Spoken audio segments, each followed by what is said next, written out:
Through this video, you are going to learn about Kumbhakarna, which would be quite opposite of what you have been told so far of Kumbhakarna, the younger brother of Ravana.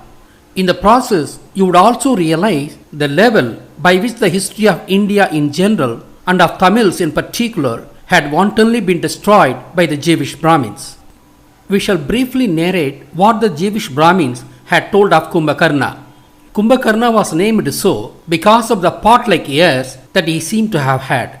According to the Jewish Brahmins, Karna means ear and Kumbham means pot. Hence, Kumbhakarna means the one who had pot-like ears. But you would know that it is a nonsense if you consider the name Karna of Mahabharata. Mahabharata Karna had nothing to do with the ears, and the Brahmins never said that he was named after his ears. The Brahmins are experts in incidental etymology.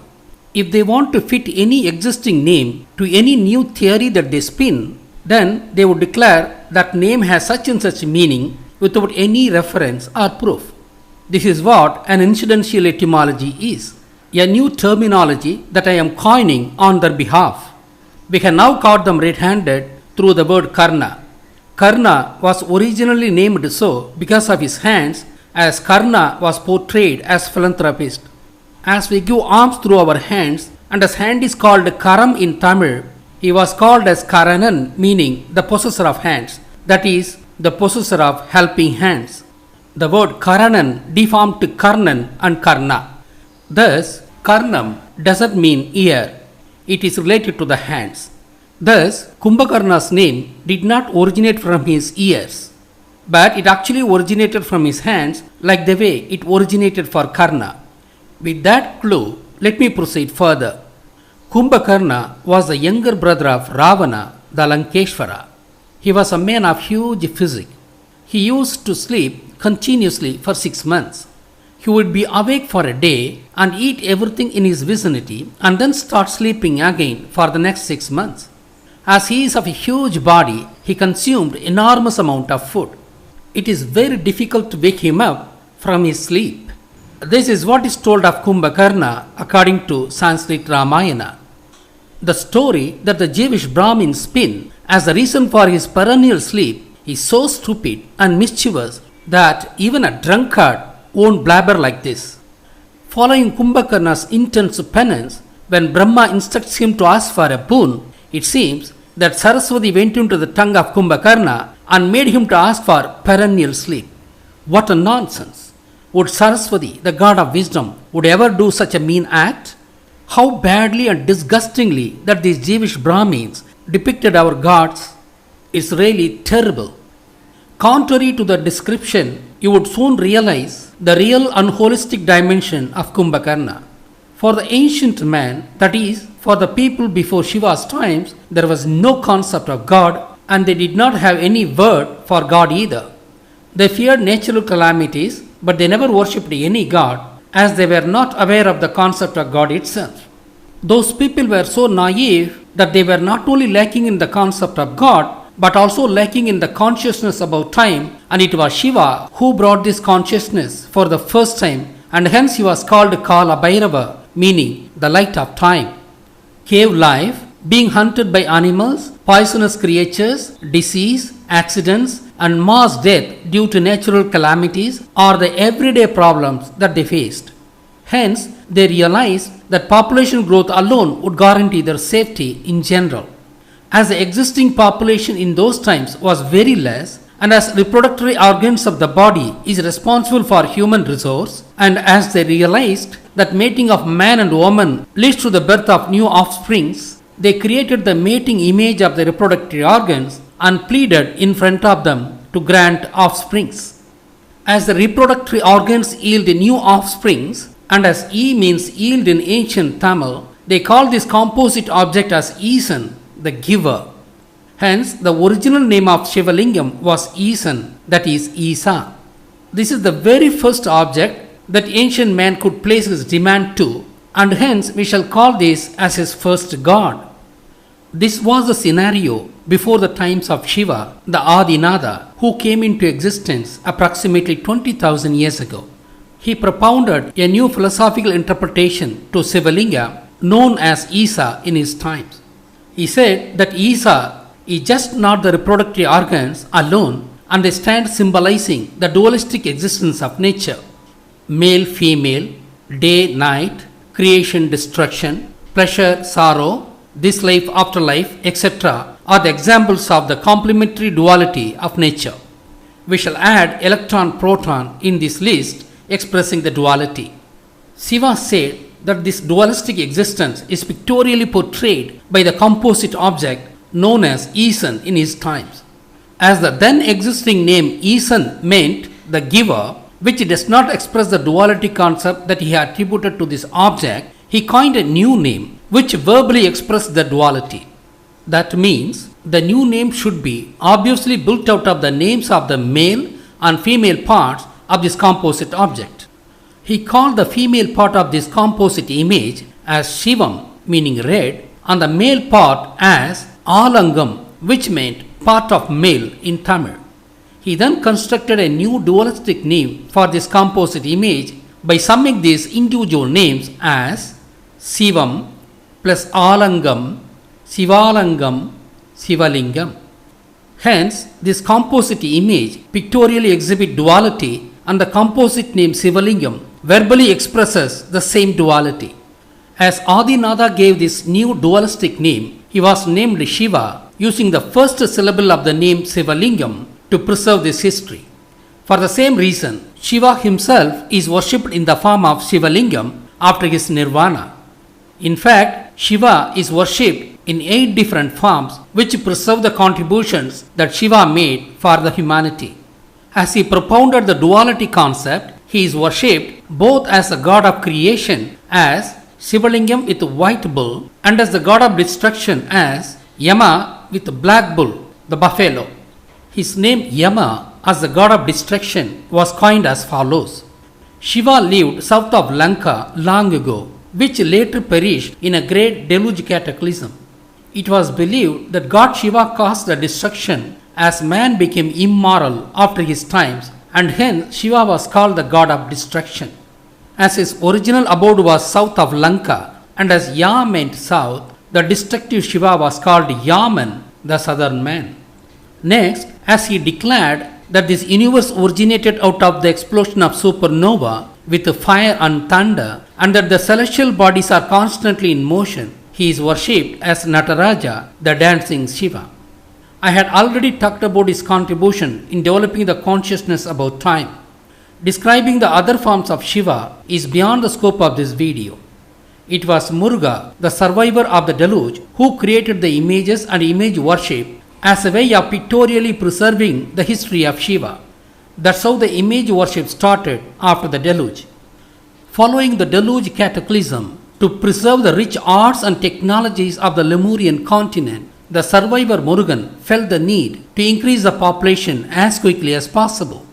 He took many measures to increase the population, and that's why he was called the god of fertility after his nirvana. In the process, he also created an abstract form of Shivalingam. The down-pointing triangle represented female sex organ, and the up-pointing triangle represented the male sex organ. By placing them one over the other, we get the 6-pointed star, which is the abstract representation of Shivalingam. As a sidetrack, I am just getting an idea that the word 6 should have originated from the word 6, as the number 6 is linked to the star, which represents sexual union. Returning, as this abstract form has 6 faces, it was named Arumugam by Murugan, where Aru means 6 and Mugam means face in Tamil. To preserve the history that it was created by Murugan, he himself was called Arumugan after his nirvana.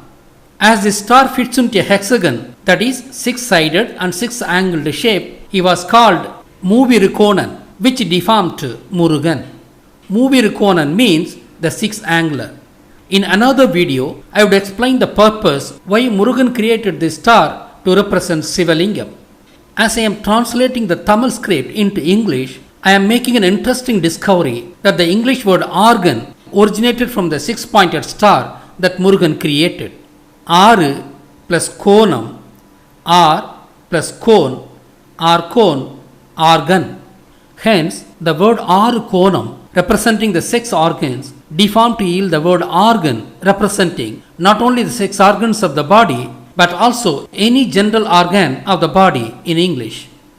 Eason, the form worshipped by ancient people for population expansion, was extended as representing nature's duality, and the same was renamed as Shiva Lingam to verbally express the duality by Adinatha. And to preserve this history, Adinatha himself was called Shiva using the first syllable of Shiva Lingam.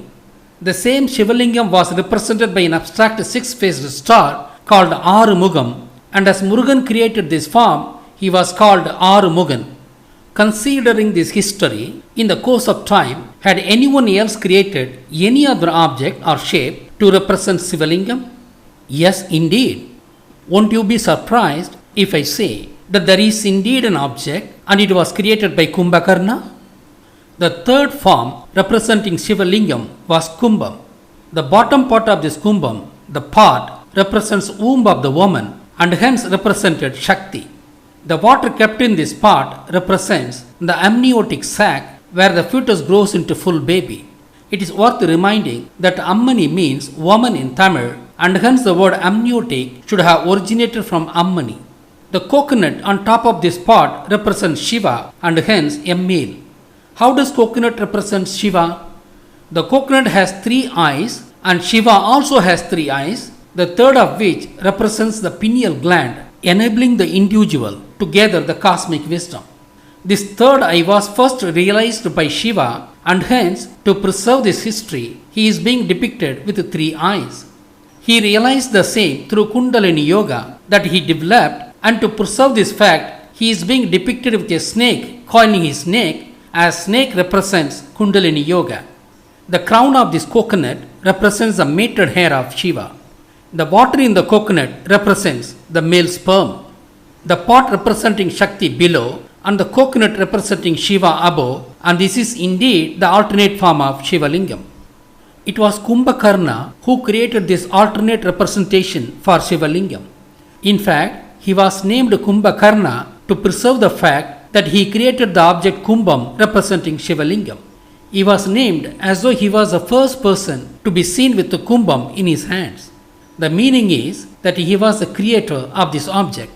Karam means hand in Tamil and Karanan means possessor of hands. Hence, Kumbhakaranan means the possessor of hands which carried or created the Kumbham.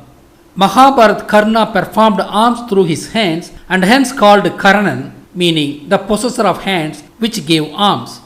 The meaning of both the names Karna and Kumbhakarna tallies, and hence this was the real origin of these names. Kumbham is a symbol of fertility and hence also the symbol of prosperity. Whoever the person that made this object should obviously be a yogi. This means Kumbhakarna was a yogi. How did he become a huge bodied person? He was like any normal person when he was young. It's because he had a wife of normal proportions and two sons named Kumbha and Nikumbha, also of normal proportions. After fathering his children, he raised Kundalini and tried to achieve Panchama Siddhi. We had established already that Indra achieved Panchama Siddhi for the first time and hence was called Indiran. Likewise, Kumbhakarna experimented with one of the five Siddhis called Mahimam. This Siddhi would make the practitioner grow very big in physical dimension. This Siddhi actually works by making the growth hormones to secrete again, thus leading to a huge body. If we continue to practice this Siddhi, we would grow bigger and bigger. That's how Kumbhakarna became such a huge person. Naturally, he could have had large physical strength and could have also consumed lots of food corresponding to his huge physique. To achieve this Siddhi, he should have been in long meditation.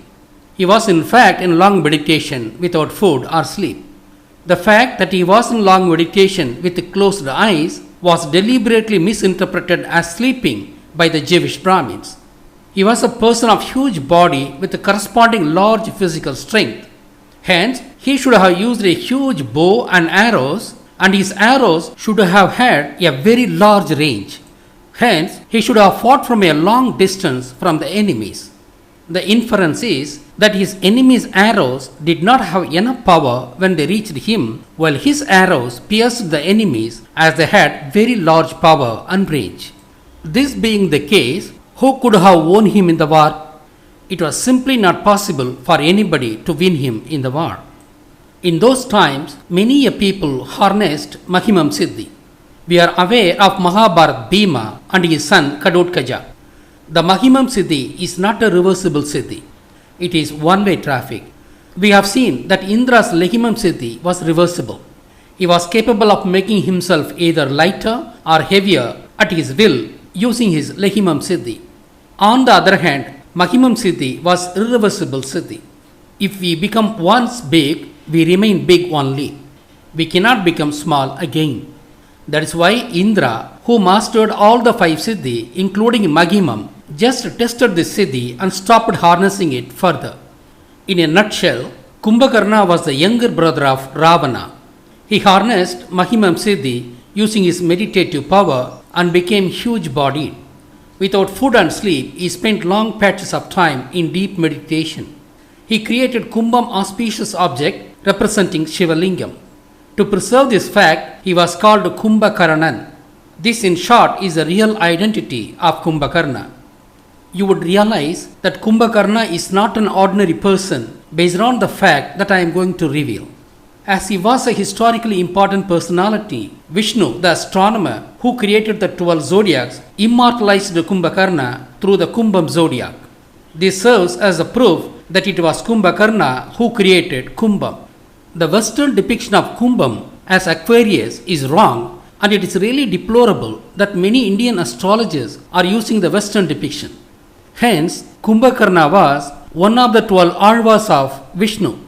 Vishnu created the 12 zodiacs, preserving the ancient history of Tamils. The zodiacs were arranged in space in the direction of movement of the sun in the stellar space. The sun took nearly 24,000 years for making one revolution. The first zodiac, Rishabham, that is, the Taurus, represents Shiva, the first god of humanity, who lived 20,000 years ago. The next zodiac, Mesha, that is, the Aries, represented Murugan, the second god, who lived during the deluge, which happened about 11,000 years ago. The next zodiac, the twin fish named as Meenam, that is, the Pisces, represented Ravana and his son Indra, meaning that they initiated the Pandya dynasty about 7,500 years ago. It is the fourth zodiac, Kumbham, that is, the Aquarius, which represented Kumbhakarna. Thus, the third and the fourth zodiac were created by Vishnu to depict the most important characters of Ramayana. The next 8 zodiacs represented the most important characters of Mahabharata, which happened about 5,100 years ago. Thus, the 12 zodiacs trace the history of man from the times of Shiva to that of Mahabharata, and astronomer Vishnu, the creator of the 12 zodiacs, lived about 4,000 years ago in Trichy, Tamil Nadu. The auspicious object Kumbham had made a huge impact in the lives of humanity. Kumbham is a symbol of fertility and prosperity. Indians are aware of Purna Kumbha welcome ceremony. When we welcome an important personality, we present Kumbham to him as a mark of respect. When we present Kumbham to him, we mean prosperity for him, and when he comes in with that Kumbham into our place, it is meant that he means prosperity to us. As a simplified form of this ritual, we keep our palms in the shape of Kumbham, by which we wish prosperity for the guest visitor to our place.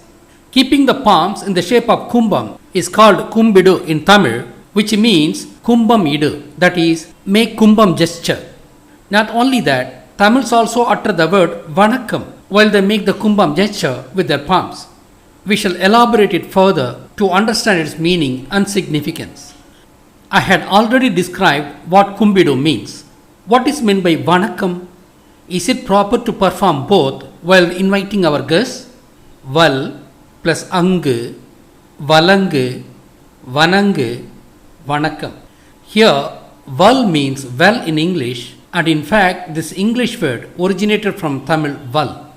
Angu means bend or bent. The word Anglish or anchor etc. originated from Angu meaning bend in Tamil. Hence, Vanangu means bend well. By bending at our hip well, we display that we respect the person in front of us. Yes. This kind of respect is still performed by the Chinese, Koreans, and the Japanese. They are still following this ancient Tamil custom while Tamils had abandoned it. This is because the Chinese and the Japanese had left ancient Lanka well before the times of Ramayana, and hence they could not pick up the Kumbham culture. However, Chinese and the Japanese are doing Kumbham gesture with their palms like the way the Tamils do after the spread of Buddhism in those places, and these are performed as part of Buddhist culture. Appreciation. Though Tamils abandoned the bending act showing respect, they replaced this physical gesture with a vocal gesture by uttering Vanakkam, which means I respect you. That means instead of doing it physically, they are meaning the same by uttering Vanakkam.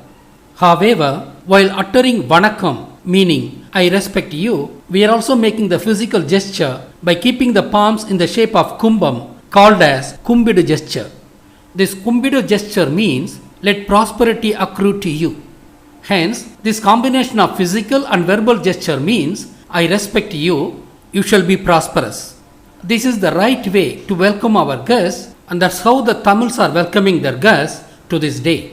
Uttering Namaste is improper as it is supposed to be uttered only when greeting a Lama and not others.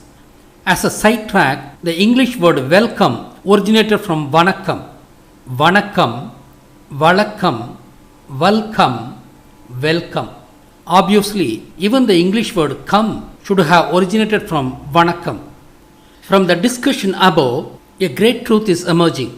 Kumbidu culture, that is, using the palms to make a kumbham-like gesture as a style of inviting guests, originated after the times of Kumbhakarna only. Nobody in the world was aware of this gesture before Kumbhakarna, and hence nobody before him practiced it. If that is the case, how did people worship in the times of Murugan and in the times of Shiva? The pre-Kumbhakarna worship style was called Sankalpa. Sam plus Kalapam, Sankalapam, Sankalpa. Sam means together and Kalapam means mixing in Tamil. Merging our consciousness with the spirit of the gods or the forefathers was called Sankalpa. When we do this, we also place our demands to them. What is the physical gesture that accompanies Sankalpa? While performing Sankalpa, we used to keep our palms either on the belly or on the chest. But it should have originated as keeping our palms on the belly. How? As described already, man pleaded Sivalinga for granting offspring, and that was his only demand in those times. Hence, while pleading for granting offsprings, he would have also gestured the same by keeping his hands on the belly, as belly is the place the fetus grows. Quite a logical scenario, isn't it? That's how the very first worshipping style, that is, doing Sankalpa with the palms on the belly, developed. Much later on, that is, after the times of Shiva, this practice was unwittingly adopted to worshipping any god and demanding anything in general. Proving this fact, the Jews who left Lemuria following the deluge are still worshipping in Sankalpa style only. Jews are the descendants of Noah. In the temples that these Jews built at Gobekli Tepe in ancient Anatolia for remembering the flood victims, the same worship style was recorded on stone. To this very day, they are using the same style of worship which actually originated well before the times of Shiva. Islamic people also worship in this very same style till this date. Hence, the Kumbidu style of greeting or worship originated only after the times of Kumbhakarna, and it spread to various parts of the globe through the descendants of Kumbhakarna. By tracing the onset of this culture, we shall trace the history of the world. Thus, this Kumbidu style is a turning point in the history of mankind. We shall now understand what Kumbhabhishekam is. The process of consecration of a new statue or temple is called Kumbhabhishekam. A newly erected god statue is given power, that is life, by bathing in the sacred waters and is called Kumbhabhishekam. But having originated very long ago, today the Kumbhabhishekam is being done ceremoniously without really understanding the actual meaning. You would know that it is true at the end part of this video. What does Wikipedia says about Kumbhabhishekam? On the appointed day and auspicious time, the Kumbha is bathed with the charged and sanctified holy waters in the sacrificial part, and by mystic process, these pranic powers trickle down a silver wire and enter the deity installed inside the sanctum sanctorum of the temple. The deity, which was until then only a granite sculptured stone image, is believed to transform into a vibrant and vivid representation of the Deva with innate beatitude, grace, and grandeur. This is the current understanding, which is not correct. The first god of humanity is Shiva, and all the other gods, including Vishnu, evolved in the same tradition and are said to be the descendants of Shiva. The creation aspect of Shiva is represented by Shiva Lingam. Shiva Lingam represents Shiva Shakti. If all the other gods are philosophical descendants of Shiva, it actually means the descendants of Shiva Shakti. Hence, if a new sculpted image is brought to worship as a god, the ceremony is conducted as though this image is born of Shiva Shakti. This Shiva Shakti is represented by Kumbham. Based on the philosophical idea that all the gods originated by the union of Shiva and Shakti, the Kumbha is established ceremoniously, and by chanting mantra in front of fire, the embryo of the god is said to be conceived in it. Then, from the womb, that is the part of the Kumbha, a rope made of darubai connects the sculpted image situated in the sanctum sanctorum. It symbolizes the fetus in amniotic sac connected to its mother by an umbilical cord. It is through this rope, which plays the role of umbilical cord, that the granite image in the sanctum sanctorum is taking shape as God. The ultimate ceremony of the sculpted image being born as a god is symbolized by bathing the image with the water from the pot of the Kumbha. The meaning of the same is the image, which was developing as God, is finally born as complete God by bathing the image with the water from the Kumbha as though the amniotic sac broke. Thus, Kumbhabhishekam symbolizes the breaking of amniotic sac. Kumbha Abhishekam is Kumbhabhishekam. The word Abhishekam is a word of Tamil origin, like most words of Sanskrit. Abhi plus Akam, Abhiyakam, Abhisakam, Abhisaham, Abhishekam. Abhi literally means great, but contextually means here as sacred, and Akam means creation. Hence, Abhishekam, that is, bathing the god from the waters of the Kumbha pot, represents sacred creation, that is, the birth of the god, symbolizing the breakage of amniotic sac. This same procedure is followed in the consecration of Vaishnava temples also.